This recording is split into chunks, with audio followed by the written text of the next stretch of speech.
Hello, আমি গ্লেনবার্ন টি এস্টেটে চা বাগানের মধ্যে বসে আছি। এর আগে অনেক জায়গায় ঘুরতে গেছি, কিন্তু কখনো চা বাগানের ভেতরে থাকিনি। দারুণ লাগছে এই প্যান্ডেমিক সিচুয়েশনে। এখানে এসে আমার মনে হচ্ছে কোথাও কিছু নেই, এত সুন্দর, এত ভালো লাগছে। আর নিজে কোভিডে ভোগার পরে অনেক ব্যস্ত হয়ে গিয়েছিলাম, শরীরও ভালো ছিল না, আর প্রচণ্ড কাজের প্রেশার ছিল। সব কিছুর মধ্যে আমার মনে হচ্ছিল এই শহর থেকে অনেক দূরে কোথাও যাই, যেখানে এই কোভিডের আতঙ্ক থাকবে না। তো এই জায়গাটায় আমি এসেছি এবং সত্যিই তাই, আমার মন থেকে কীরকম আতঙ্কটা চলেই গেছে। এত সুন্দর পরিবেশ, এত শান্ত, এত পাহাড়ের বুকের মধ্যে, এত ভালো লাগছে। আমার মনে হচ্ছে প্রাণ ভরে আমি অক্সিজেন নিতে পারছি। এই যে অক্সিজেন নিয়ে যাব, আরও ভালো কাজ করে আপনাদের উপহার দিতে পারবো। আর এর মধ্যে একটা টেনশনও আছে আর কি।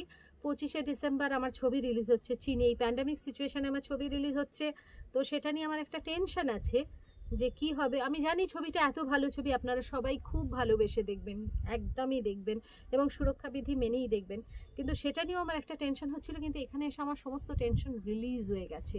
আমার খুব ভালো লাগছে, খুব আনন্দ লাগছে, এবং আমার যখনই কিছু ভালো লাগে আমি আমার দর্শকদের সেটা দেখানোর চেষ্টা করি। আজকে আপনারাও এই পরিবেশটা দেখলে মুগ্ধ হয়ে যাবেন, এবং সত্যিকারের মনে হচ্ছে যে আমি পাহাড়ের মধ্যে, আমি হিমালয়ের বুকে একটা ছোট্ট জায়গায়, আমি খুব নিমিত্ত মাত্র, খুব সামান্য, কিন্তু আমি কিরকম চুপ করে বসে আছি এবং প্রকৃতি আমাকে আদর করছে। আপনাদের আমি একটু দেখাতে চাই, আপনারা একটু দেখুন যে কি ভালো লাগবে। যদিও আজকে পরিষ্কার নেই, আমি পরিষ্কার ওয়েদার পাচ্ছি না, কিন্তু যেটুকু আপনারা দেখতে পাবেন আপনাদের কিন্তু খুব ভালো লাগবে।